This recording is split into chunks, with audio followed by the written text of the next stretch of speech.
Pinalaya sa mismong gabi ng burol ng kanyang lola habang ang mga kamag-anak ay nagpapakasasa sa perang abuloy na ninakaw mula sa kanya. Wala kang kwenta, Sane. Palamunin lang kayo! Sigaw ng tiyahin niya. Pinunasan niya ang kanyang luha.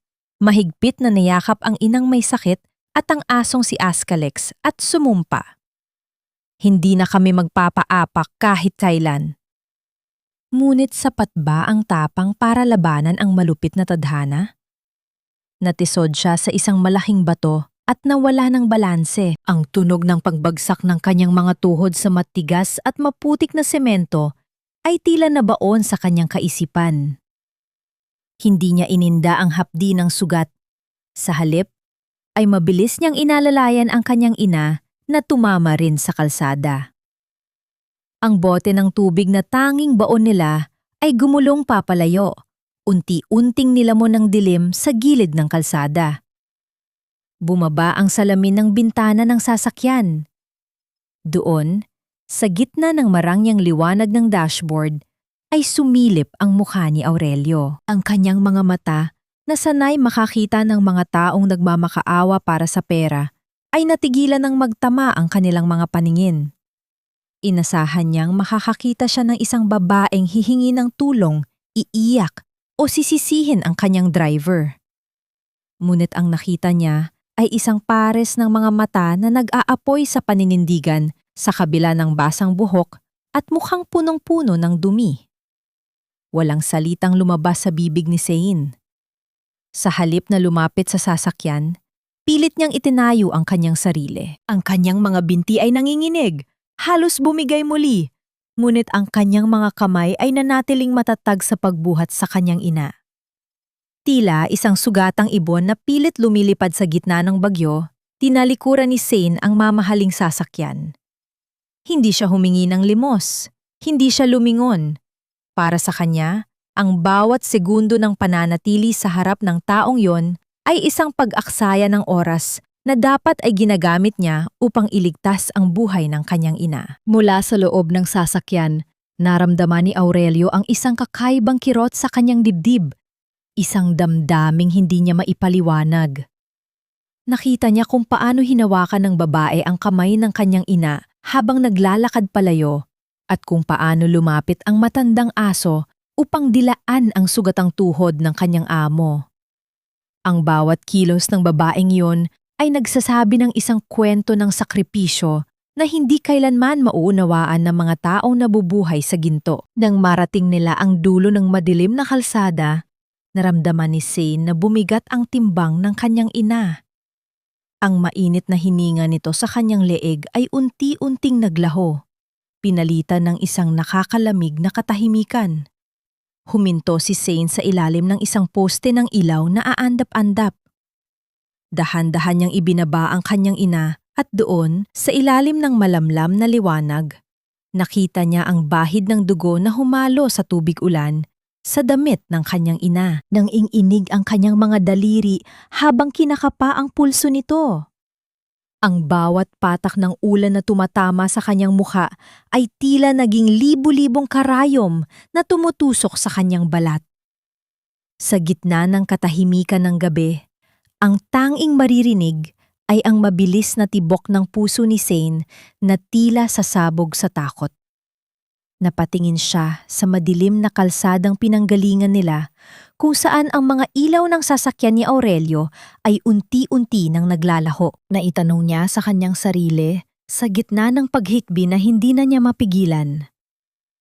Ito na ba ang katapusan ng lahat ng kanyang pagsisikap? Bakit sa kabila ng lahat ng pagtitiis, tila ang tanging gantimpala ng langit ay ang mas matinding pasakit? Tumitig siya sa kawalan. Ang kanyang mga mata ay puno ng katanungang walang kasagutan. Bawat patak ng pawis na pumapatak mula sa aking noo ay katumbas ng isang segundong dugtong sa buhay ni nanay. Ito ang mantra na paulit-ulit na binibigkas ni Serena sa kanyang isipan habang marahas niyang ikinakaskas ang basang-basahan sa makintab na sahig ng higanteng gusali ng Vera Tower. Ang amoy ng floor wax At matapang na chemical ay tila nabaon na sa kanyang balat, isang amoy na sumasagisag sa kanyang bagong buhay bilang isang janitress. Pagkatapos ng gabing iyon sa ulan, himalang nakaligtas ang kanyang ina. Ngunit ang bawat hininga nito sa loob ng pampublikong ospital ay may katapat na bayad. Upang matustusan ang mga gamot at ang upa sa isang maliit na silid na malapit sa ospital, kailangang magtrabaho ni Zane ng 16 na oras sa isang araw. Kumakalam ang kanyang sikmura. Ang huling kinain niya ay isang piraso ng pandesal kahapon pang umaga. Ngunit mas pinili niyang itabi ang natitirang barya para sa datas ng kanyang ina.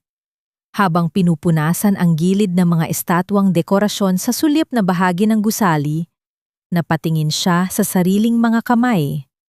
Ang kanyang mga kuko ay itim mula sa dumi ng trabaho, at ang kanyang mga palad ay nagsisimula ng magkaroon ng mga kalyo. Ito ang presyo ng kanyang pagmamahal, isang sakripisyong handa niyang dalhin hanggat may natitira pang lakas ang kanyang mga binti.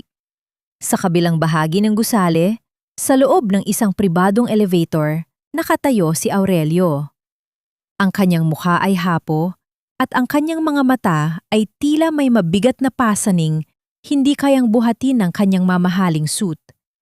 Ang boses ng kanyang ina, si Doña Carmen, ay patuloy na umaalingaw-ngaw sa kanyang pandinig, nagdidikta ng mga desisyong hindi naman niya gusto. Sa gitna ng matinding stress at kawalan ng sapat na tulog, naramdaman ni Aurelio ang biglang pag-ikot ng paligid. Ang malawak na pasilyo ay tila naging isang malidit na butas at ang kanyang paningin ay nagdilim. Nasa itaas siya ng malawak na hagdanan ng main lobby nang atakihin siya ng matinding vertigo. Nawala ng kontrol ang kanyang mga binti. Ang kanyang katawan ay nagsimulang tumagilid patungo sa matitigas na baitang ng marmol. Sa mga sandaling iyon, ang kamatayan o isang malubhang pinsala ay tila nakangiti na sa kanya. Ngunit bago pa man tumama ang kanyang katawan sa sahig, isang pares ng mga payat, ngunit matitibay na braso ang sumalo sa kanya. "Sir, okay lang po ba kayo?" Ang nag-aalalang tinig ni Zane. Hindi nag-atubili ang dalaga. Kahit na alam niyang bawal lumapit ang mga katulad niyang janitress sa mga VIP, mabilis siyang kumilos. Ginamit niya ang sariling katawan bilang panangga. Ang kanyang likod ay tumama sa matigas na dingding habang ang bigat ni Aurelio ay nakasandal sa kanya. Nararamdaman niya ang mabilis na paghinga ng lalaki sa kanyang leeg at ang bango ng mamahaling pabango nito na humalo sa amoy ng kanyang pawis at sabon. Dahan-dahang idinilat ni Aurelio ang kanyang mga mata. Ang unang nakita niya ay ang mga matang iyon. Ang mga matang puno ng apoy at tatag na nakita niya sa gitna ng ulan noong nakaraang gabi. Kahit na nakasuot ito ng kupas na uniforme ng janitress at may dumi sa mukha, hindi siya maaaring magkamali. Siya ang babaeng hindi humingi ng tulong. Siya ang babaeng mas piniling maglakad sa dilim kaysa yumuko sa yaman. "Ikaw," mahinang sambit ni Aurelio. Ang kanyang boses ay paos at puno ng pagkalito. "Sir, maupo muna kayo rito. Huwag po kayong biglang kikilos," sabi ni Zane, hindi pinapansin ang pagkilala ng lalaki. Maingat niya itong inalalayan sa isang malapit na upuan. Ang kanyang mga kamay, bagaman magaspang, ay tila may dalang kakaibang lamig na nagpakalma sa nag-aapoy na pakiramdam ni Aurelio. Ngunit ang sandali ng katahimikan ay biglang bumasag nang marinig ang mabilis na yabag ng mga sapatos na gawa sa balat ng hayop. Ang floor manager ng gusali, si Mr. Ramos, ay mabilis na lumapit, ang mukha ay namumula sa galit. "Serena, anong ginagawa mo rito? Bakit mo hinahawakan si Sir Aurelio?" Sigaw ni Mr. Ramos. Hindi man lang nito tinanong kung anong nangyari. Ang tanghing nakita nito ay ang isang maruming janitress na nang iistorbo sa pinakamahalagang panauhin ng gusali. "Sir, nahihilo po kasi siya kaya tinulungan ko lang." Hindi pa natatapos ni Zane ang kanyang paliwanag nang marahas siyang itulak ni Mr. Ramos palayo kay Aurelio. Wala akong pakialam sa dahilan mo. Ang dumi-dumi mo, baka kung anong sakit pa ang maipasa mo sa kanya. At tingnan mo itong sahig. May mga bakas ng sapatos mo. Napakawalang kwenta mo, talagang trabahador.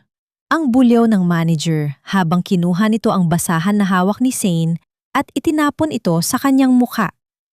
Tumama ang basahan sa pisngi ni Zane, iniwan ang isang malansang amoy at bakas ng maruming tubig. Nanatiling nakayuko si Zane. Ang kanyang mga kamao ay nakakuyom sa kanyang gilid. Pinipigil ang luhang gustong kumawala. Sa harap ng karangyaan ng lobby, ang kanyang dignidad ay muling niyurakan na tila ba ang kanyang pagiging mahirap ay isang kasalan ng kailangang pagbayaran ng paulit-ulit. Tigil! Ang mahinang utos ni Aurelio, ngunit dahil sa panghihina ay hindi siya agad nakatayo upang mamagitan. Hindi nakinig si Mr. Ramos. Sa halip, hinablot nito ang ID card na nakasabit sa leeg ni Zane, dahilan upang mapunit ang strap nito at mag-iwan ng pulang marka sa balat ng dalaga. Mula sa araw na ito, wala ka ng trabaho rito.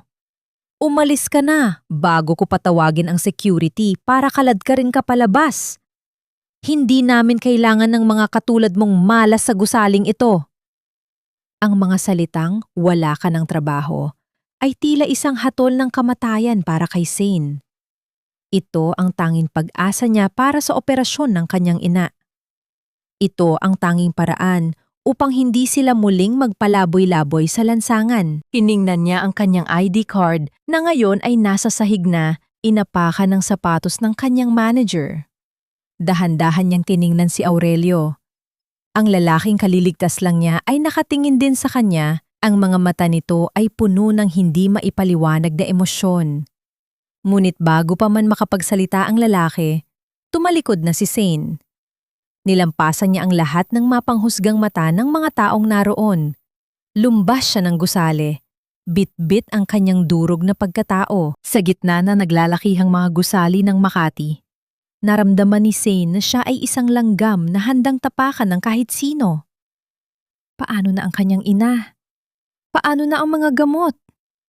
Sa bawat hakbang niya palayo, ang kadiliman ay tila muling bumabalot sa kanyang hinaharap. Ang bawat baitang ng hagdan ng aking inaakyat ay tila isang hakbang patungo sa mundong hindi kailanman magiging akin. Ngunit kailangan kong pasukin para sa huling hininga ni nanay. Nanininig ang mga kamay ni Serena habang hawak ang isang pirasong papel na naglalaman ng kanyang bagong kapalaran. Pagkatapos na nangyari sa Vera Tower, hindi siya pinabayaan ni Aurelio. Sa kabila ng panghihina ng katawan, pinilit ng lalaki na habulin si Zane sa labas ng gusali. Doon, sa ilalim ng nagbabantang langit, hinarap ni Aurelio ang kanyang manager na si Mr. Ramos. Ang boses ni Aurelio, bagaman mahinahon, ay may talim na tila kayang humiwa ng bakal. Pinilit niyang magmakaawa ang manager para sa kapatawaran ni Zane, ngunit ang dalaga ay nanatiling matigas. Hindi na siya babalik sa lugar na bumasag sa kanyang dangal. Dahil dito, isang alok ang inilatad ni Aurelio na hindi kayang tanggihan ni Zane. Isang trabaho bilang inventory clerk sa tanyag na Alzadon Hotel. Hindi ito limos, Zane, ang sabi ni Aurelio habang nakatingin sa kanyang mga mata. Ito ay bayad sa pagliligtas mo sa akin at kailangan ko ng taong mapagkakatiwalaan sa aking hotel. Sa kanyang unang araw sa Alzadon Hotel, tila nalulunod si Zane sa sobrang kintab ng palikid. Ang amoy ng mga mamahaling bulaklak sa lobby ay tila sumasakal sa kanya. Ang mga tao rito ay nagsasalita sa malalambing na boses. May suot na mga unipormeng tila mas mahal pa sa kabuuan ng kanyang maliit na dampa. Habang binabagtas niya ang mahabang pasilyo patungo sa warehouse, ramdam niya ang mga mapanuring tingin ng ibang empleyado. Para sa kanila, siya ay isang ligaw na damo sa gitna ng isang harden ng mga rosas. Ngunit hindi nagpatinag si Zane. Inilabas niya ang kanyang lumang ballpen at nagsimulang magbilang. Isa-isa niyang tiningnan ang mga mamahaling kumot, ang mga kristal na baso, at ang mga kagamitang hindi niya man lang alam kung paano gamitin. Ang bawat numero na kanyang isinusulat ay isang pag-asa na balang araw. Mababayaran niya rin ang lahat ng utang na loob na ito. Dumating ang oras ng tanghalian, imbes na pumunta sa kantin kung saan naroon ang ibang empleyado. Pinili ni Zane na magtago sa isang maliit at madilim na bahagi ng fire exit staircase. Binuksan niya ang kanyang plastik na baunan. Ang amoy ng tuyo na pinirito ng kanyang emchay ay agad na kumalat sa maliit na espasyo. Para sa kanya, ito ang pinakamasarap na pagkain sa mundo dahil ito ay luto ng pagmamahal. Habang maingat niyang hinihimay ang isda upang hindi madurog, narinig niya ang tunog ng mabibigat na yabag ng sapatos. Ang dahan-dahang pagbukas ng mabigat na pinto ay naglikha ng isang mahabang anino sa sahig. Napatingala si Zane at halos mabulunan nang makita si Aurelio na nakatayo roon, suot ang kanyang mamahaling kurbata at seryosong mukha. "Sir, pasensya na po, aalis na po ako." Mabilis na sabi ni Zane, pilit na itinatago ang kanyang simpleng baon sa likuran. "Bakit ka rito kumakain?" tanong ni Aurelio. Hindi siya nagalit. Sa halip, lumapit siya at dahan-dahang naupo sa malamig na baitang ng hagdan sa tabi mismo ni Zane. Ang kanyang mamahaling pantalon ay nadikit sa maruming semento, ngunit tila wala siyang pakialam. "Nakakahiya po kasi sa iba. Baka po mangamoy itong tuyo ko." Mahinang sagot ni Zane. Ang kanyang mukha ay namumula sa hiya. Tumiin si Aurelio sa plastik na baunan. Isang kakaibang ngiti ang gumuhit sa kanyang mga labi. Isang ngiti na hindi pa nakikita ng kahit sinong empleyado sa hotel na ito. "Matagal na akong hindi nakakakain yan. Maaari ko bang subukan?" Hindi makapaniwala si Zane. Ang tagapagmana ng Alzadon Hotel ay hihingi ng tuyo sa isang katulad niya. Maingat niyang iniabot ang isang maliit na bahagi ng isda. Nang isubo ito ni Aurelio, tila tumigil ang mundo para sa kanila. Ang alat ng tuyo ay humalo sa tamis ng isang sandaling hindi nila inaasahan. Sa loob ng ilang minuto, nawala ang rangga ng hotel. Nawala ang pagkakaiba ng kanilang katayuan. Sila ay 2 tao lamang na nagbabahagi ng pagkain sa gitna ng katahimikan. "Salamat, Zane. Ito ang pinakamasarap na tanghaliang nakain ko sa loob ng mahabang panahon." Bulong ni Aurelio, habang ang kanyang mga mata ay nananatiling nakatiting kay Zane. May kakaibang kislap sa kanyang paningin na nagpabilis sa tibok ng puso ng dalaga. Ngunit ang munting paraiso nila ay biglang naglaho nang bumukas muli ang pinto sa itaas. Isang babaeng may matalas na hitsura, ang HR supervisor na si Miss Gina, ay nakatayo roon. Nanlaki ang mga mata nito nang makita ang kanilang amo na nakaupo sa sahig kasama ang isang bagong inventory clerk. Walang sinabi si Miss Gina, ngunit ang matalim niyang tingin kay Zane ay nagpapahiwatig ng isang babalang hindi dapat balewalain. Nang makaalis si Aurelio, naiwan si Zane na may halong kaba at ligaya sa dibdib. Ngunit ang katuwaang iyon ay biglang napalitan ng matinding takot nang marinig niya ang tunog ng pag-vibrate ng kanyang lumang cellphone sa loob ng bulsa. Ang pangalan ng doktor ng kanyang ina ang lumabas sa screen. "Hello, Doc? Ano po iyon?" Nangiinig ang boses ni Zane habang sumasagot. "Serena, kailangan nating mag-usap." Ang seryosong boses ng doktor sa kabilang linya.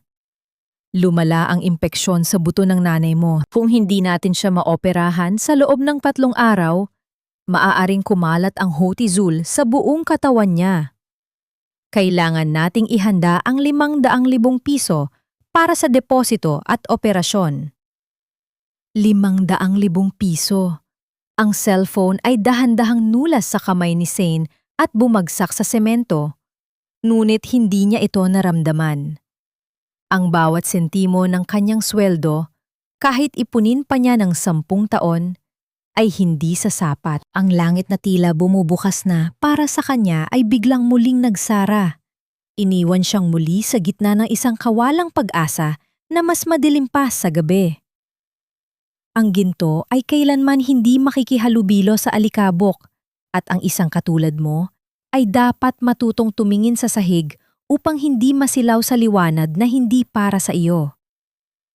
Sa loob ng madilim na warehouse ng Alzadon Hotel, tanging ang tunog ng mabilis na paghinga ni Serena ang maririnig. Salos 2 gabi na siyang hindi natutulog ng maayos. Pagkatapos ng kanyang shift sa hotel, didiretso siya sa ospital para bantayan ang kanyang ina. At bago sumikat ang araw, ay maglalakad siya patungo sa isang malapit na palengke para magkarga ng mga kahon. Makuha lamang ang ilang barya na idadagdag sa pondo para sa operasyon. Ang kanyang mga mata ay malalim na ang itim sa paligid at ang bawat kalamnan sa kanyang katawan ay sumisigaw sa tindi ng pagod. Habang maingat niyang itinatala ang mga bagong dating nakagamitan, naramdaman ni Zane ang biglang paglamig ng hangin. Hindi ito ang lamig ng aircon, kundi ang lamig na dala ng presensya ng mga taong naniniwalang sila ang nagmamay-ari ng mundo. Mula sa malayo, narinig niya ang tunog ng mga mamahaling sapatos na tumatama sa makintab na sahig ng pasilyo.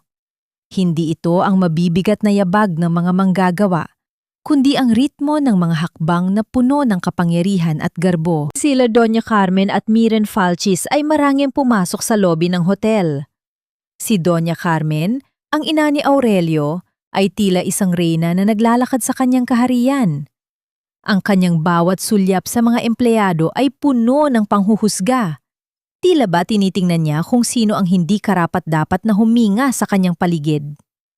Sa tabi niya ay si Miren, ang babaeng itinuturing ng lahat na perpektong kapareha para kay Aurelio. Ang kagandahan ni Miren ay tila isang porselanang manika.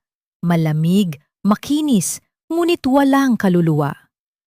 Carmen, kailangan nating tiyakin na ang lahat ay handa para sa charity gala sa susunod na buwan.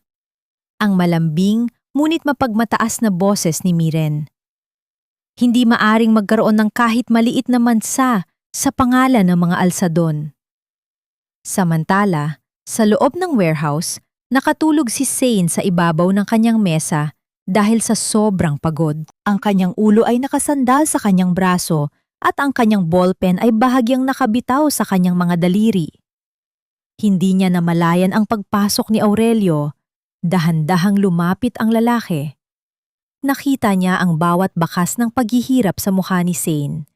Ang tuyot na labi, ang namumutlang balat, at ang mga kamay na may mga sariwang sugat mula sa pagkakarga sa palengke. Nakaramdam si Aurelio ng isang matinding pagnanais na protektahan ang dalaga, isang damdamin na mas malakas pa sa kanyang tungkulin sa pamilya. Maingat siyang naglagay ng isang baso ng mainit na gatas sa tabi ni Zane. Akma niyang hahaplusin ang buhok ng dalaga, ngunit agad niyang binawi ang kanyang kamay nang marinig ang tawag ng kanyang ina mula sa labas. Nang magising si Zane, wala na si Aurelio, ngunit ang init ng baso ng gatas ay nananatili pa rin. Niyakap niya ang baso. Hinahayaan ang init nito na dumaloy sa kanyang mga palad. Ngunit bago pa man niya ito maiom, pumasok si Miren. Ang bango ng mamahaling pabango ni Miren ay agad na sumakop sa amoy ng alikabok sa warehouse. Tumingin si Miren kay Zane nang may mapanuring mata, mula ulo hanggang paa. Ang kanyang ngiti ay tila isang lason na binalot sa asukal. Serena, tama ba? Ang simula ni Miren habang dahan-dahang lumalapit. Nakita ko ang pangtrato sa iyo ni Aurelio. Alam mo, sadyang mabait ang aking magiging asawa. May malambot siyang puso para sa mga ligaw na hayop at mga taong kapos sa buhay. Ngunit huwag mong sanayin ang sarili mo sa kanyang kabutihan. Hindi nakapagsalita si Zane. Ang bawat salita ni Miren ay tila isang sampal na hindi gumagamit ng kamay. Tingnan mo ang sarili mo, Zane. Pagpapatuloy ni Miren habang hinahawakan ang dulo ng magaspang na buhok ng dalaga. Ang amoy mo ay amoy ng paghihirap. Ang iyong mga kamay ay para sa pagbubuhat ng mabigat, hindi para sa paghawak sa kamay ng isang alzadon. Ang ginagawa ni Aurelio ay awa lamang, isang uri ng charity. Huwag mong bigyan ng mali siya ang bawat sulyap niya dahil sa huli, sa akin pa rin siya uuwi. Ang ginto ay para sa ginto at ang putik ay mananatili sa ilalim ng sapatos. Nanatiling nakayuko si Zane. Nararamdaman niya ang matinding panginginig ng kanyang mga balikat. Gusto niyang sumagot. Gusto niyang sabihin na siya rin ay may damdamin. Ngunit ang bigat ng katotohanan ng kanyang kahirapan ay tila isang kadena na nakatali sa kanyang dila. Tinanggap niya ang bawat pang-iinsulto ng walang imik habang ang kanyang puso ay dahan-dahang nadudurog sa loob ng kanyang dibdib. Nang umalis si Miren, naiwan si Zane na mag-isa sa dilim. Tiningnan niya ang baso ng gatas na ibinigay ni Aurelio. Hindi na niya ito ininom. Sa halip, maingat niya itong hinawakan. Ginagamit ang natitirang init nito upang pakalmahin ang kanyang nanginginig na katawan. Sa mga sandaling iyon, mas malinaw pa sa sikat ng araw ang rangga na namamagitan sa kanila ni Aurelio. Siya ay isang panaginip na kailanman ay hindi magkakaroon ng katuparan sa realidad ng buhay ni Zane. Sa labas ng warehouse, nagtatago si Miren sa likod ng isang malaking haligi. Nakita niya ang paglabas ni Zane na may mga luhang pilit na pinipigilan. Ngunit ang mas nakakuha ng kanyang atensyon ay nang maglabas si Zane ng kanyang cellphone at nagsimulang magmakaawa sa doktor sa kabilang linya. "Dok, parang awa niyo na po. Kahit dagdagan niyo pa po ang interes, huwag niyo lang pong itigil ang gamot ni nanay. Gagawan ko po ng paraan ang 500,000. Pangako po, hindi ko kayo tatakbuhan." Ang humihitbing pakiusap ni Zane. Isang mapanganib na ngiti ang gumuhit sa mga labi ni Miren. Ngayon ay alam na niya ang kahinaan ng kanyang kaaway. Isang kahinaang gagamitin niya upang tuluyang burahin si Serena Ablaza sa buhay ng mga alzadon.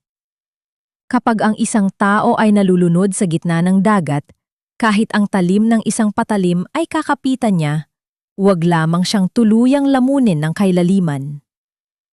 Sa isang sulok ng tahimik na hallway ng Alzadon Hotel, nakasandal si Serena habang ang kanyang mga kamay ay nakatakip sa kanyang muka. Ang bawat tibok ng kanyang puso ay tila isang orasang mabilis na nagbibilang patungo sa kamatayan ng kanyang ina.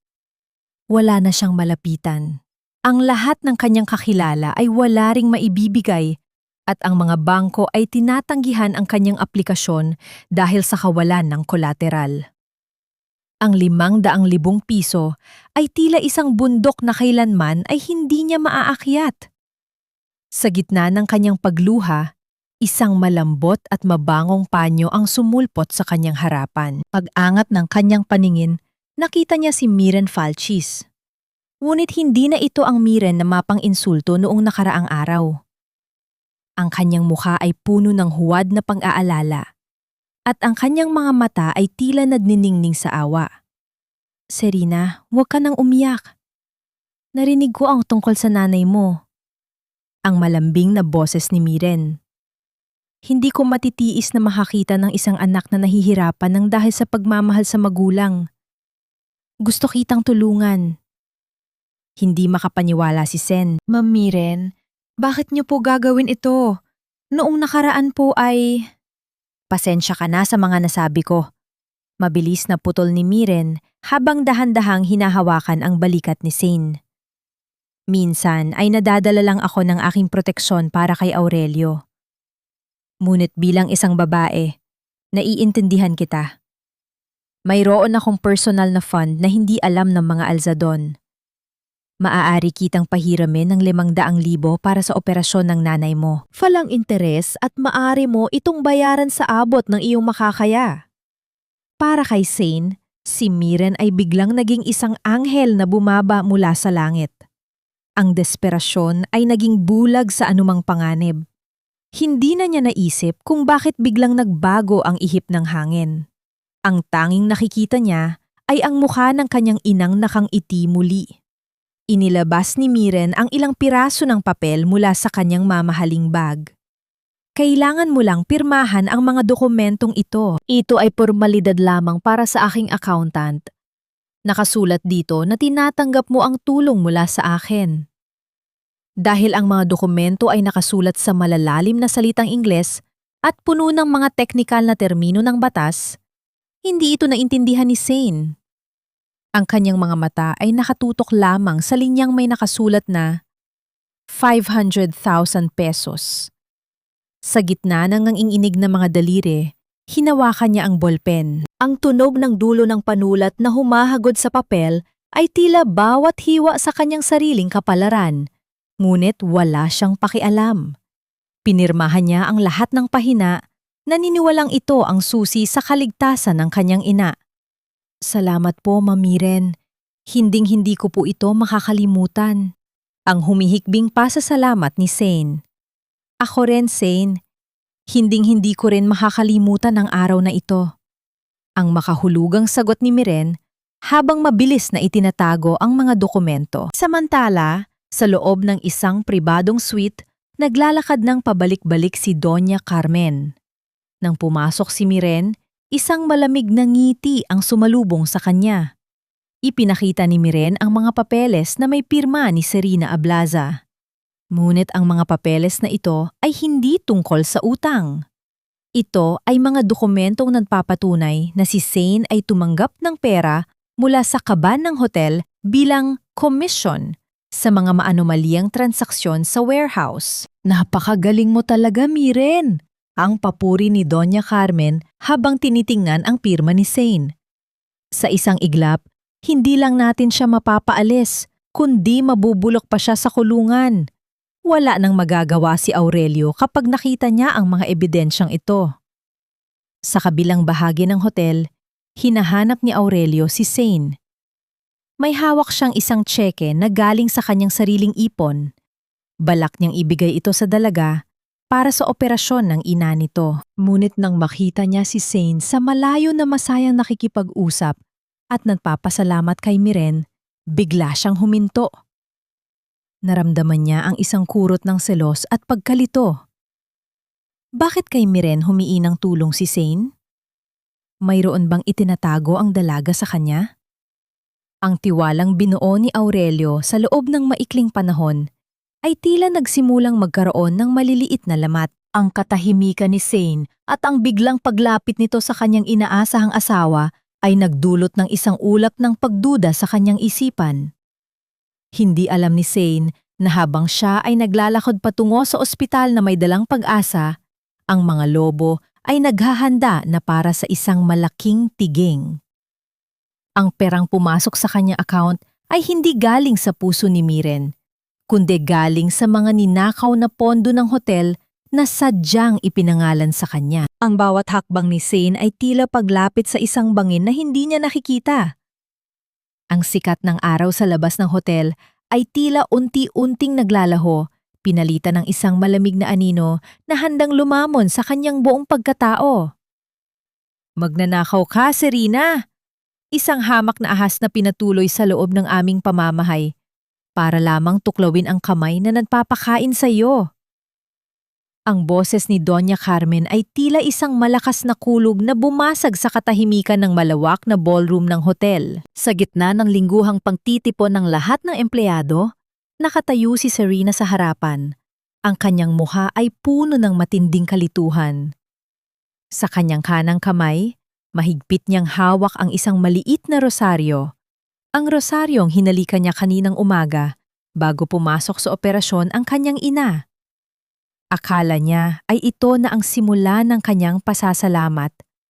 Ngunit hindi niya alam na ito na pala ang simula ng kanyang kamatayan. Isang makapal na folder ang marahas na inihagi si Doña Carmen sa kanyang paanan. Nagliparan ang mga puting papel sa sahig, tila mga patay na dahon sa gitna ng bagyo. Tingnan niyo ang mukha ng babaeng ito. Pagpapatuloy ng matanda, habang itinuturo ang nangangatog na si Zane. Nagpanggap na kawawa, nagpanggap na tapat, pero palihim na nililimas ang pondo ng ating charity fund. 500,000 piso, Serena. 500,000 ang nawawala sa kaban ng hotel at ang lahat ng ebidensya ay tumuturo sa iyo. Hindi po totoo yan, Doña Carmen. Ang halos pabulong na sagot ni Zane. Naramdaman niya ang biglang pagkatuyo ng kanyang lalamunan. Ang bawat mata ng kanyang mga katrabaho ay tila mga matatalas na karayom na tumutusok sa kanyang balat. Ang bulong-bulungan ay nagsimulang kumalat sa loob ng silid. Tila isang apoy na mabilis na lumalamon sa kanyang danggal. Sa tabi ng Donya, lumapit si Miren na may hawak na panyo sa kanyang mga mata. Zane, bakit mo ito ginawa? Tinuring kitang kaibigan. Akala ko ay sapat na ang tulong na ibinigay ko sa'yo. Pero bakit mo kailangang magnakaw sa kumpanya ni Aurelio? Napakasakit nito para sa akin. Ang bawat salita ni Miren ay tila isang lason na dahan-dahang pumapatay sa sistema ni Zane. Hindi makapaniwala ang dalaga sa bilis ng pagbaliktad ng sitwasyon. Ang babaeng itinuring niyang anghel ay siya rin palang humuhukay ng kanyang libingan. Biglang bumukas ang malaking pinto ng ballroom. Pumasok si Aurelio na may mabilis na mga hakbang. Ang kanyang mukha ay seryoso at ang kanyang mga mata ay dahan-dahang dumapo sa folder na nasa sahig.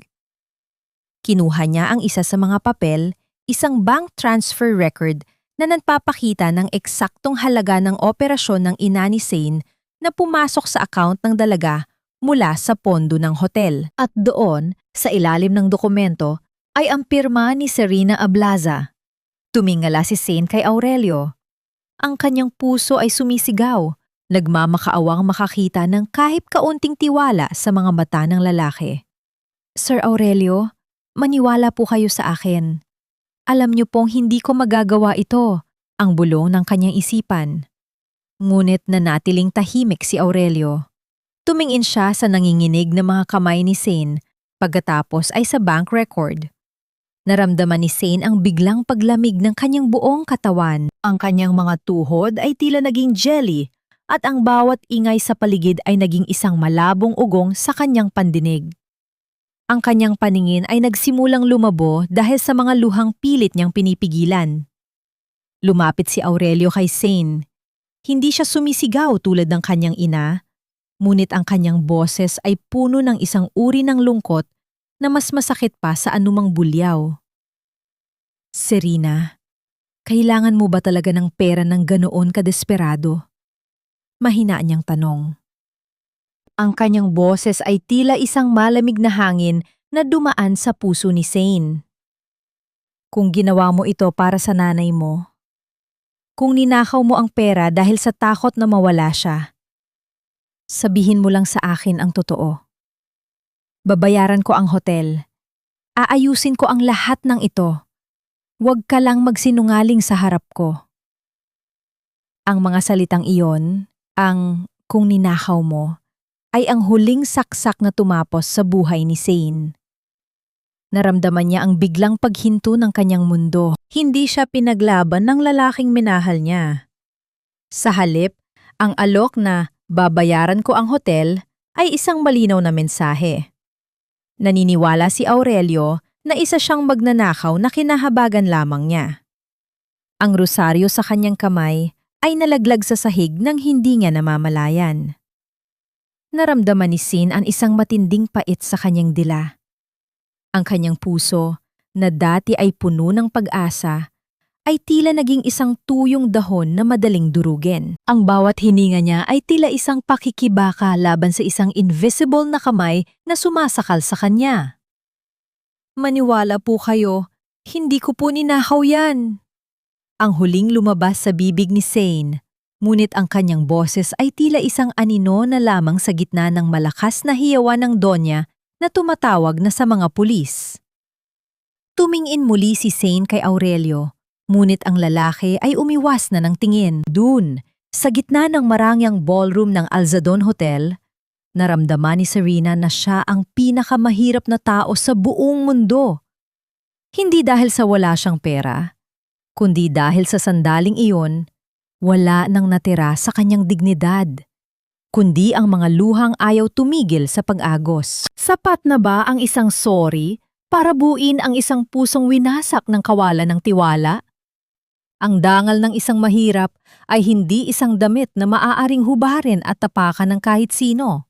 Ito ang tanging kayamanan na hindi nyo kailanman mabibili ng inyong mga ginto. Sa gitna ng tensyon sa loob ng ballroom, habang ang dalawang pulis ay dahan-dahang lumalapit kay Serena, isang kakaibang katahimikan ang bumalot sa dalaga. Ang kanyang mga luha, na kanina ay tila hindi matuyo, ay biglang huminto. Pinunasan niya ang kanyang pisingi gamit ang likod ng kanyang palad. May isang uri ng lamig na nanahan sa kanyang mga mata, isang lamig na mas matalim pa sa anumang yelo.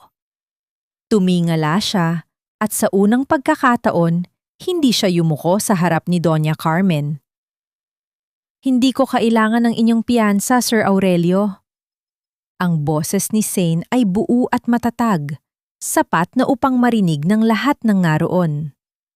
Tumingin siya ng diretso sa mga mata ng lalaki. "Hindi pera ang kailangan ko upang lumabas sa kulungang ito, kundi ang katotohanang pilit niyong itinatago sa ilalim ng inyong mga mamahaling sapatos." Humarap si Zane sa mga pulis. "Bago niyo ako dalhin, humihingi ako ng 15 minuto. Bilang inventory clerk, tungkulin kong pangalagaan ang bawat sentimo sa warehouse. May hawak akong manual logbook, isang bagay na hindi kayang burahin o baguhin ng kahit anong computer system." Sa gitna ng pagkalito ng lahat, isang matandang lalaki na nakauniporme ng security guard ang lumapit. Siya si Mang Tomas. Sa kanyang mga kamay ay hawak niya ang isang lumang logbook na may mga bakas ng kape. Ito ang logbook kung saan itinatala ni Zane ang lahat ng oras ng kanyang pagpasok at paglabas, pati na rin ang bawat pirma ng mga taong bumibisita sa warehouse. Inabot ni Mang Tomas ang libro kay Zane. "Heto ang hinahanap mo, anak. Hindi ko kayang tiisin na makitang dinudungisan ang pangalan ng isang taong nagbahagi sa akin ng kanyang huling piraso ng tinapay." Mabilis na binuklat ni Zane ang mga pahina. Ipinakita niya sa lahat ang petsa at oras ng nakasaad na transaksyon sa bank transfer. Ayon sa bank record, ang transfer ay naganap noong Martes 3:00 ng hapon gamit ang aking computer sa warehouse. Ngunit tingnan niyo ang logbook na ito. Sa eksaktong oras na iyon, narito ang pirma ni Mang Tomas na nagpapatunay na wala ako sa opisina dahil nasa ospital ako para sa aking ina. At ang mas mahalaga, itinuro ni Zane ang huling hanay sa logbook. Ang tanging taong gumamit ng computer sa warehouse sa oras na iyon ay walang iba, kundi si Ma'am Miren Falchis.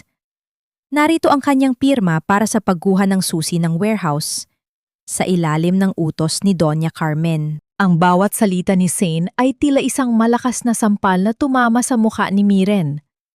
Ang babaeng kanina ay umiiyak dahil sa pagkabigo ay biglang nanigas.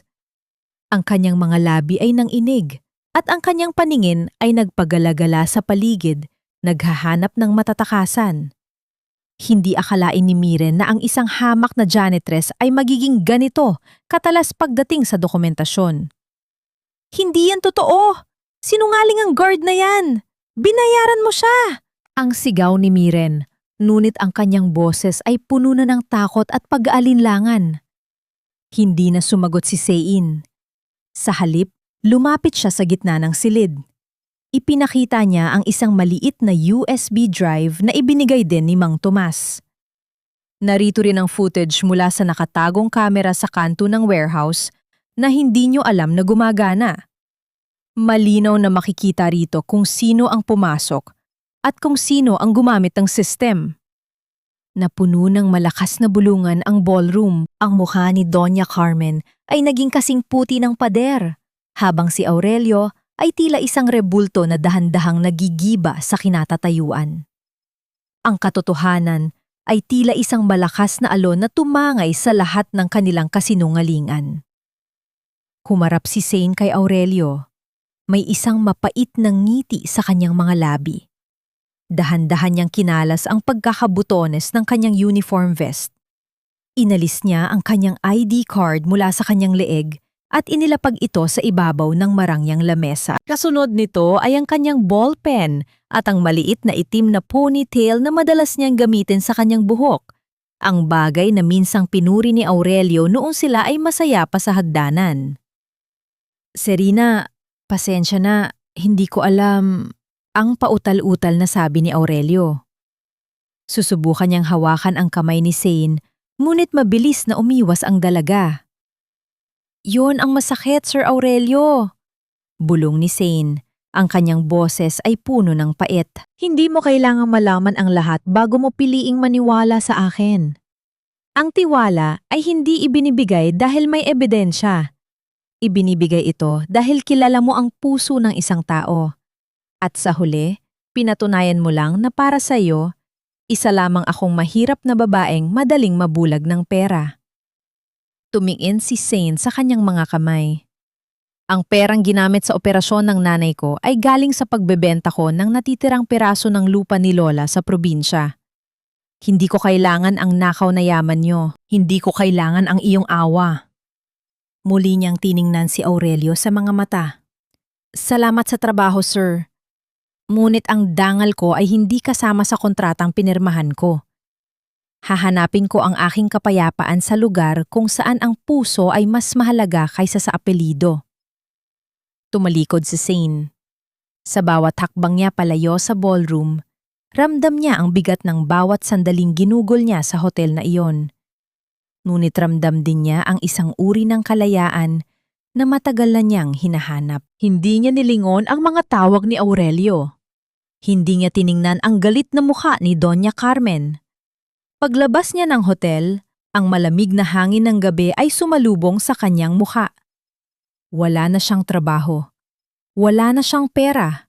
Ngunit habang naglalakad siya sa ilalim ng mga bituin, ramdam ni Zane na siya ang pinakamayamang tao sa buong mundo dahil baon niya ang isang bagay na kailanman ay hindi nakuha ng mga alsadon mula sa kanya. Ang kanyang malinis na pangalan. Ang sugat na dulot ng pag-aakalang ikaw ay kinalimutan ay mas malalim pa sa anumang hiwa ng patalim. Ngunit ang katotohanan ang tanging gamot na makakapagpahilom sa pusong matagal lang nagdurusa. Sinalubong si Serena ng amoy ng dagat at ng malamig na simoy ng hangin sa albay. Ang bawat hampas ng alon sa pampang ay tila isang oyayi na nagpapatulog sa kanyang pagod na isipan. Pagkatapos ng gulo sa Maynila, minabuti ni Zane na iuwi ang kanyang ina sa kanilang lumang bahay kubo. Dito, sa gitna ng katahimikan at simpleng pamumuhay, unti-unti niyang binubuo ang kanyang nadurog na pagkatao. Ang bawat umaga niya ay nagsisimula sa pagpapakain kay Ascalex at pag-aalaga sa kanyang inang dahan-dahan nang bumubuti ang kalagayan. Walang rangga, walang kinang ng ginto, ngunit may kapayapa ang hindi kayang bayaran ng kahit anong yaman. Sa kabilang dako, sa loob ng marangyang opisina sa Maynila, tila isang kulungang ginto ang nararamdaman ni Aurelio. Ang bawat sulok ng hotel ay nagpapaalala sa kanya kay Zane. Ang kanyang tawa, ang kanyang tapang, at ang sakit sa kanyang mga mata nang huli silang magkita. Matapos ang sariling investigasyon, natuklasan ni Aurelio ang lahat ng panlilinlang ng kanyang ina at ni Miren. Ang galit na nararamdaman niya ay tila isang apoy na lumalamon sa kanyang pagkatao. Isang gabi, sa gitna ng isang mainit na pagtatalo, hinarap ni Aurelio si Doña Carmen. Doon niya naramdaman ang tunay na kawalan ng puso ng kanyang sariling pamilya. Napagtanto niya na ang yaman at kapangyarihan ay walang silbi kung ang kapalit nito ay ang kanyang kaluluwa at ang taong tunay niyang minamahal. Isang hapon sa Albay, habang nililinis ni Zane ang mga lumang gamit ni Lola Belenisa, napansin niya ang isang maliit na baul na nakatago sa ilalim ng higaan. Ang kahoy nito ay luma na at may mga bakas ng anay. Ngunit ang kandado nito ay nananatiling matatag sa tulong ng isang lumang susi na nakatago sa loob ng una ng kanyang lola. Dahan-dahan niyang binuksan ang baul. Ang marahang tunog ng pagbukas ng takip ay tila isang pagtawag mula sa nakaraan. Sa loob ng baul ay naroon ang mga lumang larawan, mga tuyong bulaklak, at isang tumpok ng mga liham na nakatali ng isang kupas na ribon. Kinuha ni Zane ang isa sa mga liham.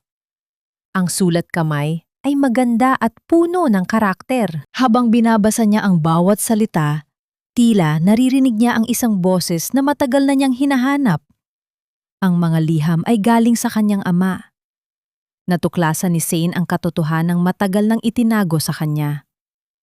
Ang kanyang ama ay hindi isang lalaking walang pananagutan na basta na lamang silang iniwan.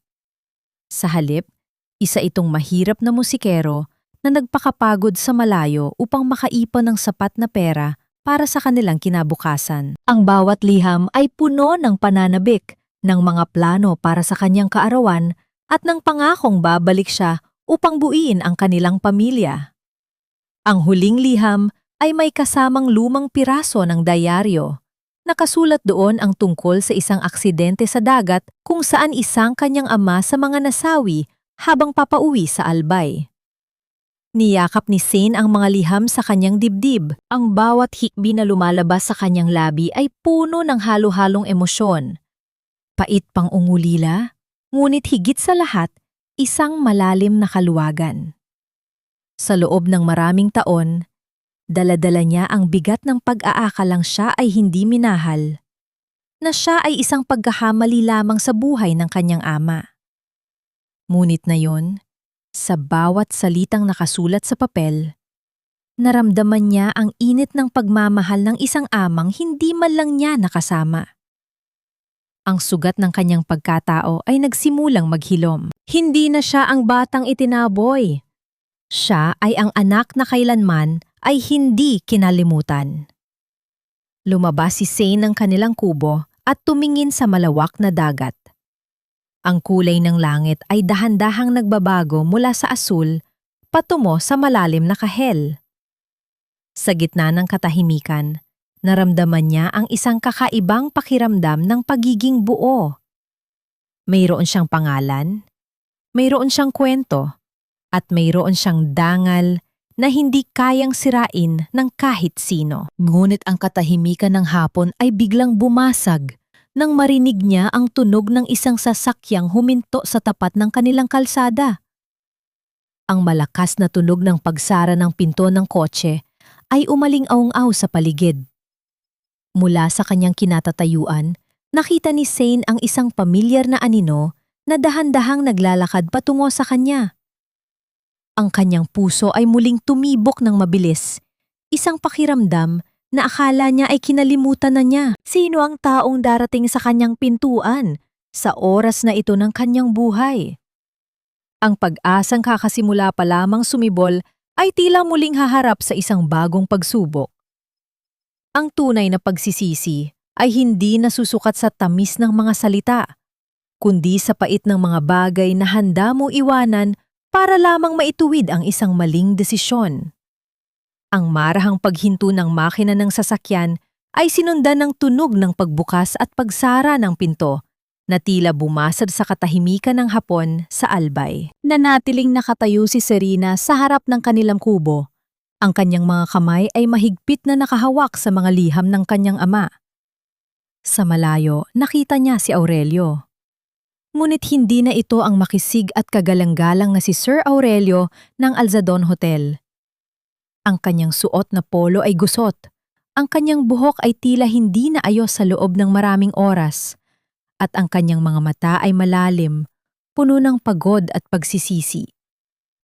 Dahan-dahang lumapit si Aurelio. Ang bawat hakbang niya sa mabuhanging kalsada ay tila may dalang bigat ng buong mundo. Nang makarating siya sa tapat ng bakod na kawayan, hindi siya nagsalita agad. Tinitigan niya si Zane nang may pang-ungulila na tila ba ngayon lamang niya muling nasilayan ang liwanag pagkatapos ng mahabang panahon sa dilim. Serena, ang paos na tinig ni Aurelio. Kasunod nito ang marahang pagbagsak ng kanyang mga tuhod sa lupa. Lumuhod ang tagapagmana ng mga alsadon sa harap ng isang hamak na kubo. Nandito ako para humingi ng tawad. Alam kong wala akong karapatang hilingin ito. Pero hindi ko kayang mabuhay nang alam kong ang huling alaala mo sa akin ay ang kawalan ko ng tiwala. Nanatiling matigas ang ekspresyon ni Zane Bagaman sa loob niya ay tila may isang malakas na bagyong namumuo. Tumayo ka na dyan, Sir Aurelio. Hindi bagay sa isang katulad mo ang lumuhod sa putik. Umuwi ka na sa Maynila, sa mundong kinabibilangan mo. Hindi ako aalis hanggat hindi mo nararamdaman ang katapatan ko. Sagot ni Aurelio. Ang kanyang mga mata ay nagsusumamo. Iniwan ko ang lahat, Zane. Ang hotel, ang pamilya ko, ang pangalang Alzadon. Napagtanto ko na ang lahat ng yaman sa mundo ay walang silbi kung wala ang tanging taong nagturo sa akin kung paano muling maging tao. Inilabas ni Aurelio ang kanyang cellphone at mabilis na idinayal ang numero ng kanyang ina. Naka-loudspeaker ito upang marinig ni Zane. Nang sumagot si Doña Carmen, ang boses nito ay puno ng poot at utos. Aurelio, bumalik ka rito? Huwag mong ipahiya ang pamilya natin para sa babaeng yan. Mama, ito na ang huling beses na kakausapin kita bilang anak na sumusunod sa bawat mali mong utos.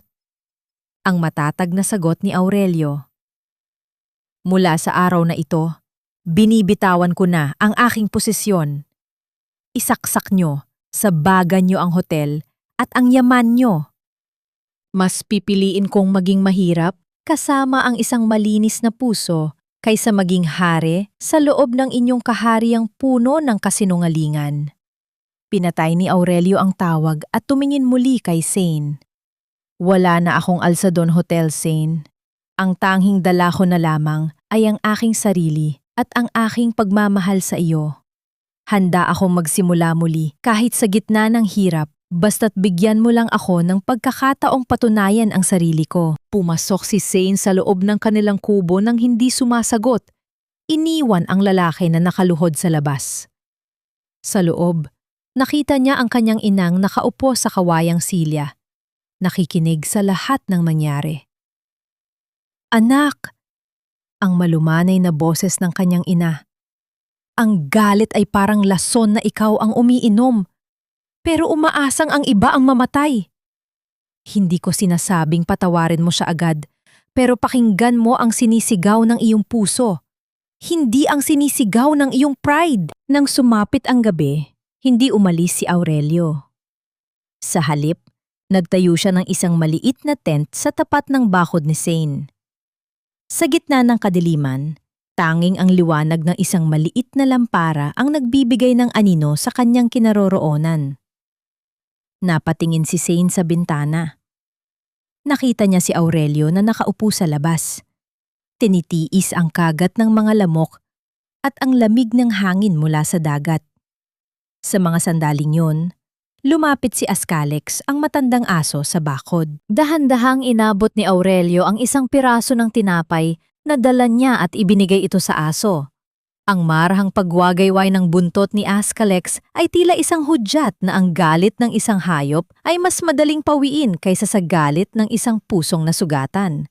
Nakatingin lamang si Zane mula sa likod ng kanilang kupas na tabing. Nakita niya kung paano hinahayaan ni Aurelio na dilaan ng aso ang kanyang mga daliri. Mga daliring dati ay tanging panulat at mamahaling relo lamang ang hawak. Ngunit na yon ay may mga dumi na ng lupa at bakas ng pagod. Ascalex, sana ang amo mo ay kasing bilis mo ring magpatawad. Bulong ni Aurelio, sapat na para marinig ni Zane sa katahimikan ng gabi. Ang kanyang boses ay may dalang pagsusumamo na tila isang dalangin na inihahatid ng hangin. Alam kong napakalaki ng kasalanan ko. Alam kong hindi sapat ang pagtulog dito sa labas para mabura ang sakit na idinulot ko. Pero handa akong maghintay kahit abutin pa ng habang buhay. Huminga ng malalim si Zane at pilit na ipinikit ang kanyang mga mata. Sa loob ng kanyang isipan, nagtatalo ang dalawang tinig. Ang isa ay nagpapaalala sa kanya ng sakit ng pagkakahiya sa ballroom, ng lamig ng tingin ni Aurelio nang hindi siya nito pinaniwalaan. Ang isa naman ay bumubulong tungkol sa mga liham ng kanyang ama, tungkol sa pagpili sa pag-ibig sa kabila ng hirap, tungkol sa katotohanang ang lahat ay nagkakamali, Ngunit hindi lahat ay may tapang na bumalik para maituwid ito. Nang sumunod na araw, hindi pa rin lumalis si Aurelio. Sa kabila ng matinding sikat ng araw sa Albay, sinubukan niyang tumulong sa mga gawaing bahay kahit hindi siya pinapansin ni Zane. Kumuha siya ng tubig sa balon kahit nakitang-kita ang hirap sa kanyang mga braso at ang pamumula na kanyang balat dahil sa init. Ang bawat timba na kanyang dinadala ay may kasamang pantitiis, isang tahimik na sakripisyo para sa babaeng mahal niya. Ngunit ang kalmado at payapang hapon ay biglang nagbago. Ang kulay ng langit na dati ay asul, ay dahan-dahang naging kulay abo, tila isang madilim na tinta na ibinuhos sa kaitaasan. Ang mga ibon ay nagsimulang magsipagliparan patungo sa mga puno, at ang hangin ay naging kakaiba ang lamig, isang lamig na nagpapahiwatig ng isang paparating na unos. "Serena, pumasok na kayo sa loob ni nanay," sigaw ni Aurelio mula sa labas, habang sinisikap niyang itali ang mga gamit sa paligid. Ang kanyang boses ay puno ng pag-aalala. Lumalakas na ang hangin, parang may bagyong paparating. Hindi pinansin ni Sin ang babala ng lalaki. Lumabas siya upang kunin ang mga sinampay. Ngunit isang malakas na bugso ng hangin ang biglang humampas sa kanilang bakod. Ang langit ay tuluyan ng nagdilim, at ang tunog ng dagat sa malayo ay naging isang nakakatakot na dagundong na tila nagbabanta ng pagkawasa. Biglang narinig ni Zane ang isang malakas na kalabog sa labas. Ang tent na itinayo ni Aurelio ay tuluyan ng tinangay ng hangin, at ang lalaki ay kasalukuyang nakikipagbuno sa isang malaking piraso ng yero na malapit ng lumipad patungo sa kanilang kubo. "Aurelio! Pabayaan mo na yan!" Sigaw ni Zane. Ang kanyang galit ay biglang napalitan ng matinding takot para sa kaligtasan ng lalaki. Ngunit hindi nakinig si Aurelio. Ginamit niya ang kanyang buong lakas upang harangan ang yero, kahit na ang mga gilid nito ay matalas at maaari siyang masugatan. Sa gitnaan ng malakas na pag-ihip ng hangin at ang nagsisimulang pagpatak ng ulan, ang kanilang mga mata ay muling nagtagpo. Doon, sa gitna ng banta ng kalikasan, nakita ni Zane ang isang bagay na hindi niya nakita sa Maynila. Ang kahandaan ni Aurelio na ibigay ang sariling buhay para lamang protektahan ang munting tahanan na kanyang kinamumuhian noon. Ang unang patak ng ulan ay sinundan ng isang matinding buhos na tila walang katapusan. Ang sikat ng kidlat ay nagbigay ng panandaliang liwanag sa mukha ni Aurelio na ngayon ay basang-basa na at may bakas ng dugo sa kanyang braso. "Pumasok ka na sa loob, Zane. Huwag kang mag-alala sa akin." Ang huling sigaw ni Aurelio bago siya tuluyang nilamon ng kadiliman ng bagyo. Napatayo si Zane sa pintuan. Nanginginig ang kanyang buong katawan. Ang kanyang puso ay tila isang tambol na mabilis na tumitibok. Iwan ba niya ang lalaki sa labas sa gitna ng ganitong kapanganiban? O ito na ang pagkakataon upang muling buksan ang pintong matagal na niyang isinara? Hindi na nagdalawang isip si Zane. Sa gitna ng malakas na buhos ng ulan na tila mga maliliit na bato na humahampas sa kanyang balat, patakbo siyang lumabas ng kubo. Ang bawat hakbang niya sa maputik na lupa ay isang pakikipagbuno sa hangin na tila gustong tumangay sa kanyang maliit na katawan. "Aurelio! Bitawan mo na yan! Pumasok ka na sa loob!" Sigaw ni Zane. Ang kanyang boses ay halos lamunin ng dagundong ng langit. Nang maabot niya ang lalaki, nakita ni Zane ang lala ng sitwasyon. Ang mga kamay ni Aurelio ay mahigpit na nakakapit sa gilid ng matalas na yero, at ang pulang likido na humahalo sa tubig ulan ay malinaw na dumadaloy mula sa kanyang mga palad.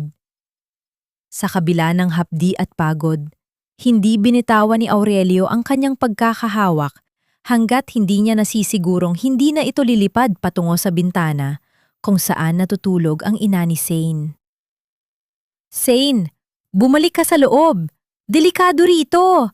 Ang pilit na sigaw ni Aurelio, habang ang kanyang buong katawan ay nanginginig sa ginaw at puwersa ng hangin. "Hindi kita iiwan dito," sagot ni Zane. Hinawakan niya ang braso ni Aurelio at pilit itong hinila patungo sa pintuan ng kubo. Tama na ang pagpapakitang tao. Kung gusto mong mamatay, huwag sa harap ng bahay ko. Sa wakas, nang makahanap ng pagkakataon, binitawan ni Aurelio ang yero at hinayaan itong tangayin ng hangin papalayo sa kanilang direksyon. Sabay silang sumubsob sa loob ng kubo, hingal na hingal at basang-basa. Mabilis na isinarado ni Zane ang mabigat na trangka ng pinto, habang ang tunog ng ulan sa labas ay naging mas marahas. Tila galit na hindi nito nakuha ang kanyang biktima. Nanatiling nakasandal si Aurelio sa pinto, ang kanyang mga mata ay nakapikit at ang kanyang paghinga ay mabigat at puno ng paghihirap. Ang dugo mula sa kanyang kamay ay dahan-dahang tumutulo sa sahig na kawayan, nag-iiwan ng mga pulang bakas sa bawat patak. Lumapit si Zane, dala ang isang pirasong malinis na tela. Walang salita niyang kinuha ang kamay ng lalaki.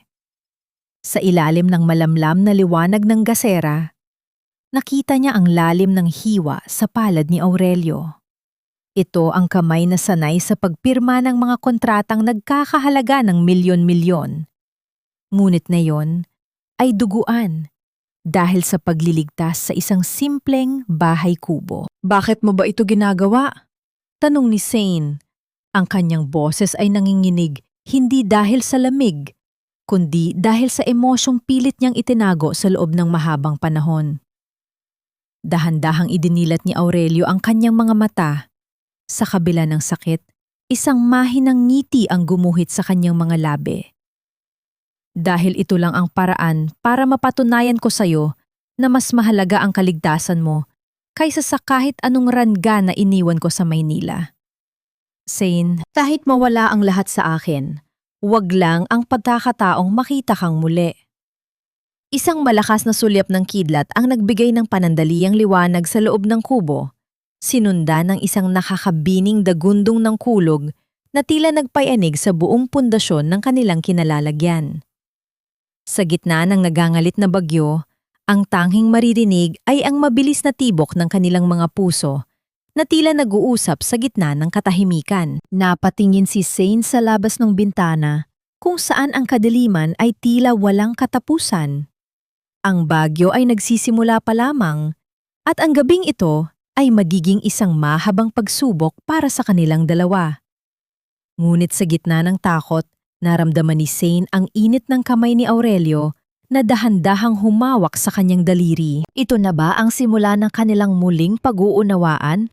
O ang bagyong ito ang tuluyang tatapos sa lahat ng kanilang natitirang pag-asa?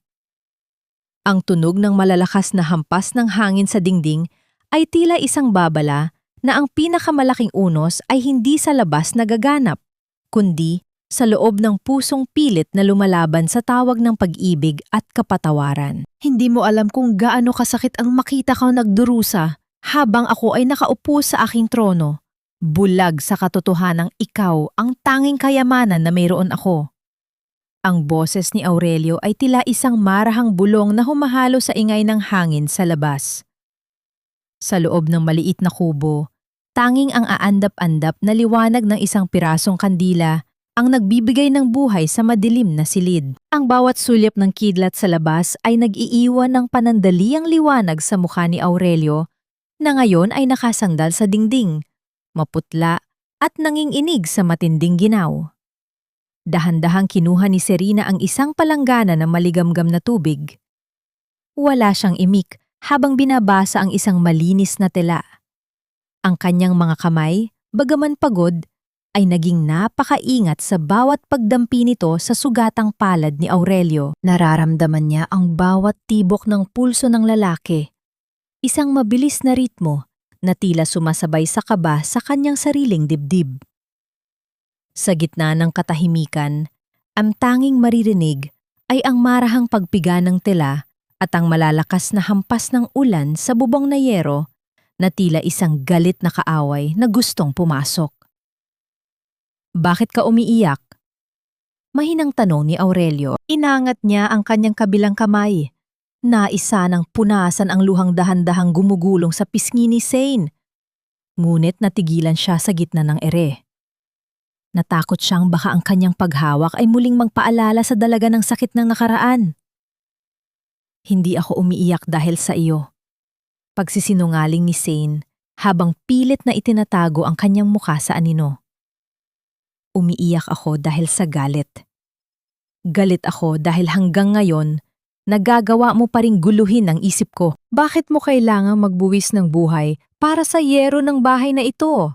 Hindi mo kailangang maging bayani, Aurelio. Isang mapait na tawa ang kumawala sa mga labi ni Aurelio. Hindi ito tungkol sa pagiging bayani, Zane. Ito ay tungkol sa pagtubos. Alam mo ba kung saan galing ang pera na ginamit sa operasyon ng nanay mo? Napatigil si Zane sa kanyang ginagawa. Tumingala siya. Ang kanyang mga mata ay puno ng katanungan. Sinabi ko na sa'yo, ibinenta ko ang lupa ni Lola sa probinsya. Iyon ang ginamit ko. Hindi sapat ang halaga ng lupang iyon para sa lahat ng gastusin sa ospital. Dugtong ni Aurelio habang ang kanyang paningin ay nakapako sa apoy ng kandila. Ibinenta ko ang koleksyon ko ng mga mamahaling relo, ang mga bagay na tanging alaala ng aking ama upang mabuo ang halagang kailangan. Ako ang naging liham na tagapagligtas na nakiusap sa doktor na huwag mong malaman ang totoo. Dahil alam kong kung malalaman mo na galing sa akin ang pera, hindi mo ito tatanggapin. Ang tela sa kamay ni Zane ay dahan-dahang nalaglag sa palanggana.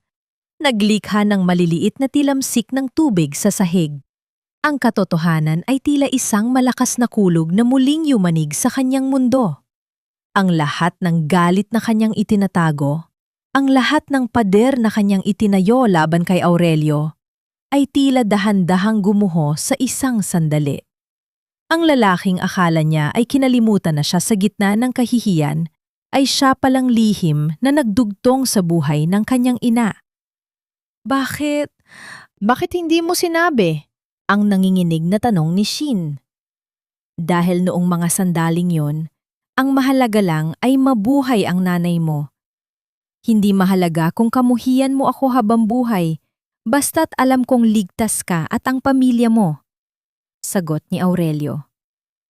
Yon ang utang na loob na gusto kong bayaran.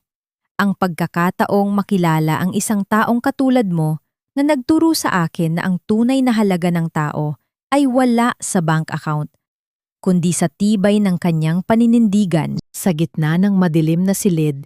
Sa ilalim ng malamlam na liwanag, nagtagpo ang kanilang mga paningin. Ang anino ng kanilang mga katawan ay naghahalubilo sa dingding ng kubo, tila isang sining ng nakaraan at kasalukuyan. Dahan-dahang inilapit ni Zane ang kanyang mukha sa balikat ni Aurelio.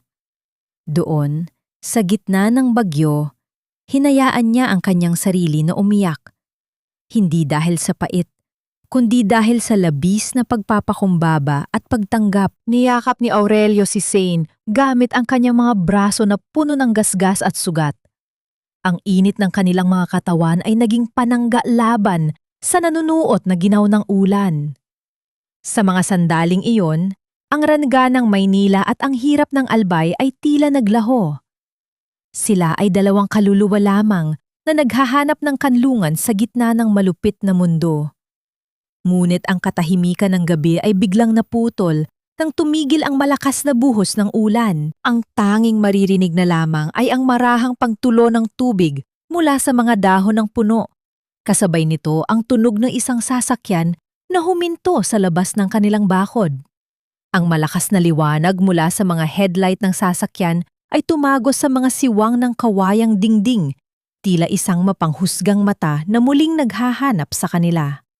Isang marahas na pagkatok ang bumasag sa pintuan ng kubo. Hindi ito ang katok ng isang taong nanghihingi ng tulong, kundi ang katok ng isang taong sanay mag-utos at sumira ng kapayapaan.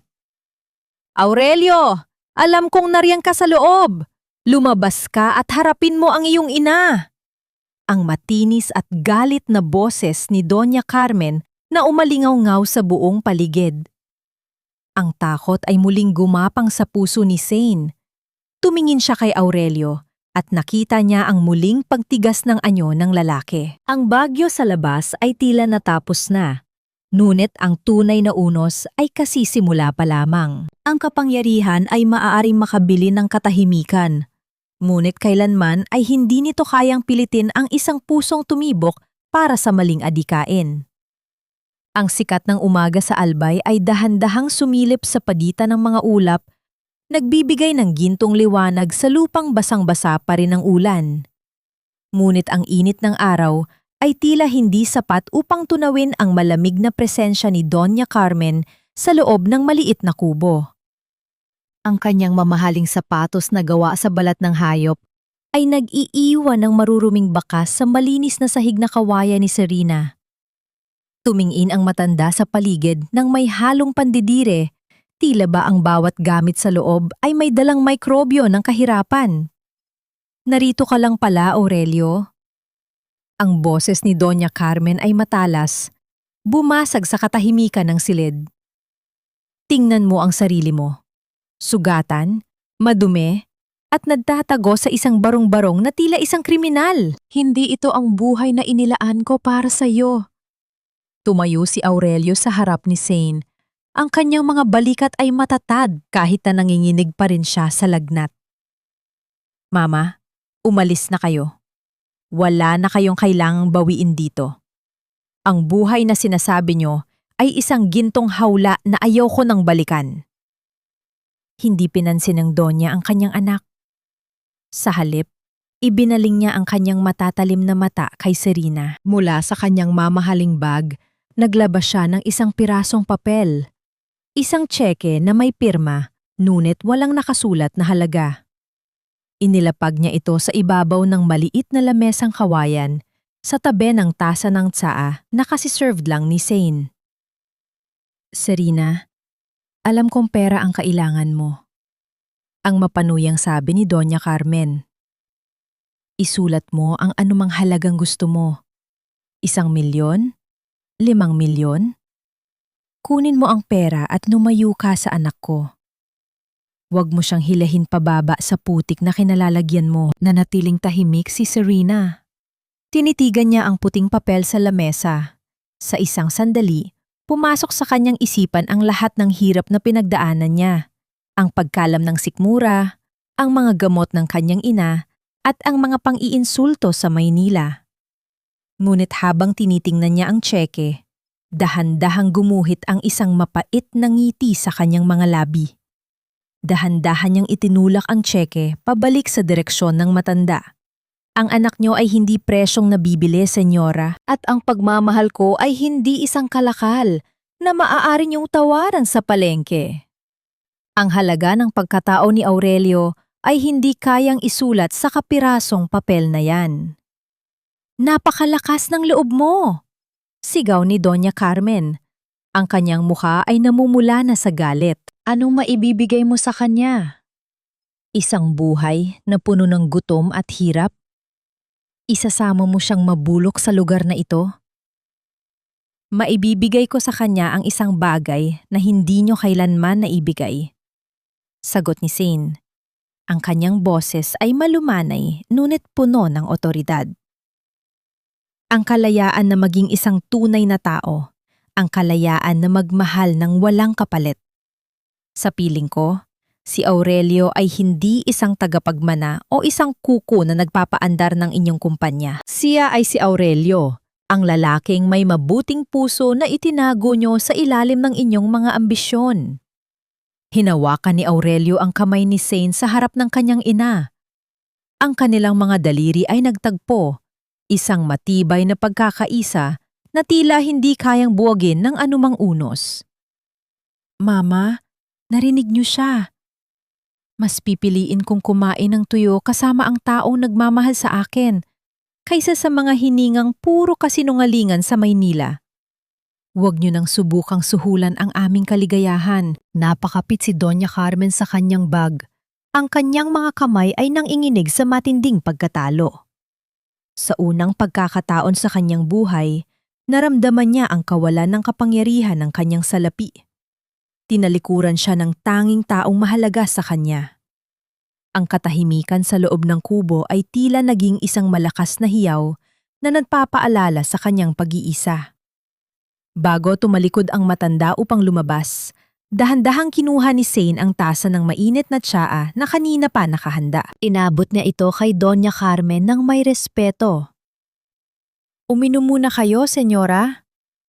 Mahaba ang biyahe pabalik sa Maynila. Ang galit ay nakakatuyo ng lalamunan. Napatigil si Doña Carmen.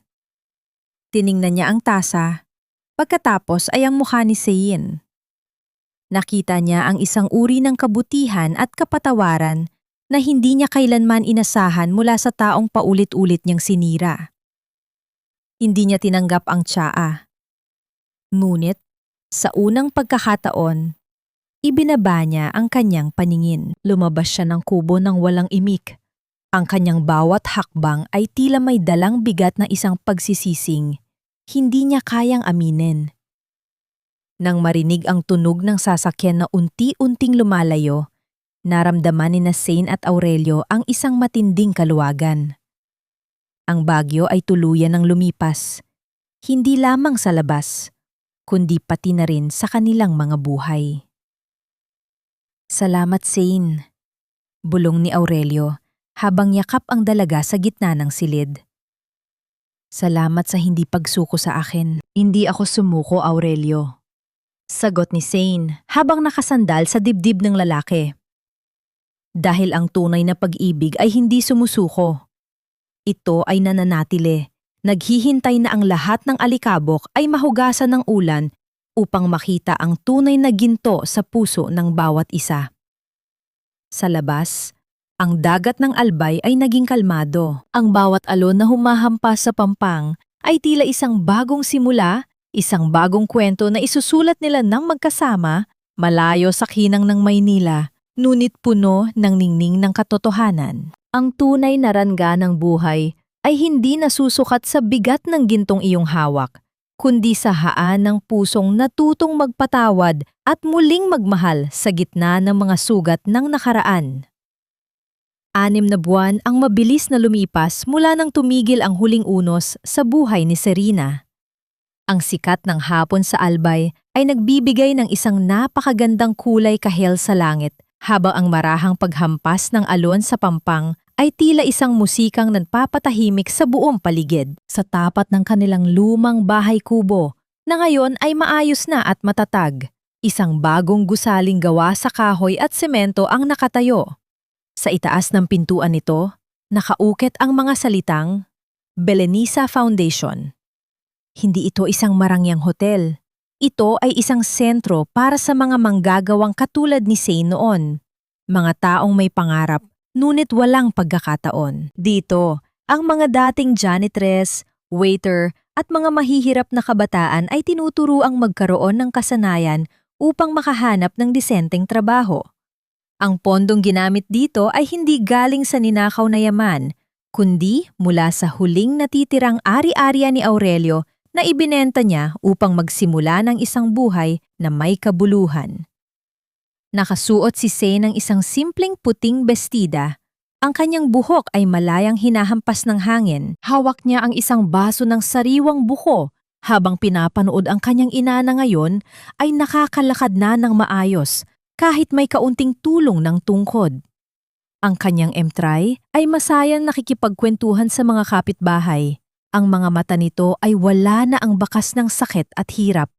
Sa tabi nila, si Askalex ay masayang naghahabol ng mga ibon sa buhanginan. Ang kanyang matandang buntot ay walang tigil sa pagwagayway. Lumapit si Aurelio sa tabi ni Zane. Wala na ang kanyang mga mamahaling suit. Ang suot niya ay isang simpleng kamisa de chino at pantalong pantrabaho. Ngunit sa mga mata ni Zane, mas kagalang-galang ang itsura ng lalaki ngayon. Ang kanyang mga kamay ay may mga bagong kalyo, ngunit ang kanyang ngiti ay mas totoo at mas malalim. Handa ka na ba? Mahinang tanong ni Aurelio. Inabot niya ang kamay ni Zane at mahigpit itong hinawakan. Ang init ng kanyang palad ay tila isang pangako na kailanman ay hindi na siya bibitaw. Handa na ako, Aurelio. Sagot ni Zane. Salamat sa pagpili sa mundong ito. Salamat sa pagpapakita sa akin na ang ginto ay maaari ring matagpuan sa gitna ng putik basta't marunong kang tumingin ng gamit ang puso. Ang balita mula sa Maynila ay dahan-dahan na ring naglaho sa kanilang alaala. Si Miren ay tuluyan ng itinakwil ng alta sosyedad matapos mabunyag ang lahat ng kanyang pandilinlang at si Doña Carmen ay nananatiling mag-isa sa kanyang malawak na mansyon na papaligiran ng rangga. Ngunit, walang kahit isang taong tunay na nagmamahal sa kanya. Ito ang karma na kailanman ay hindi nila naisip, ang mapait na katahimikan ng isang buhay na walang pag-ibig. Habang lumulubog ang araw, nagtipon-tipon ang lahat sa dalampasigan para sa isang simpleng hapunan. Balang mga kristal na baso, tanging mga dahon ng saging at kamay na nagsasaluhan sa biyaya ng dagat. Doon, sa harap ng kanyang pamilya at ng mga taong nagtitiwala sa kanila, hinalikan ni Aurelio ang noo ni Zane. Ang tanong na madalas kong itanong sa sarili ko noon ay, kung kailan ako magiging sapat? Bulong ni Aurelio sa gitna ng masayang tawanan ng mga tao. Ngayon, alam ko na ang sagot. Sapat na ako dahil nahanap ko ang kapayapaan sa piling mo. Ang kapatawarang ibinigay mo ay ang pinakamalaking yaman na tinanggap ko sa buong buhay ko. Tumingala si Zane sa mga bituin na nagsisimula ng magpakita sa langit.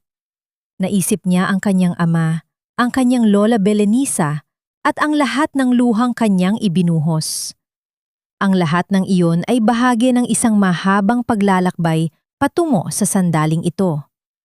Natutunan niya na ang sugat ay hindi dapat itago ng may kahihiyan dahil ang mga peklat ang nagpapaalala sa atin na tayo ay lumaban at nanalo. Ang aral na iiwan ng kwentong ito sa bawat pusong nakikinig ay simple lamang. Huwag matakot sa hirap dahil ang hirap ang nagpapatatag sa ating danggal. Huwag matakot magmahal dahil ang pag-ibig ang tanging kapangyarihang makakapanghilom sa ating mga sugat. Ang taong tunay na para sa iyo ay hindi ang taong magbibigay sa iyo ng lahat ng rangga, kundi ang taong handang mawala ang lahat.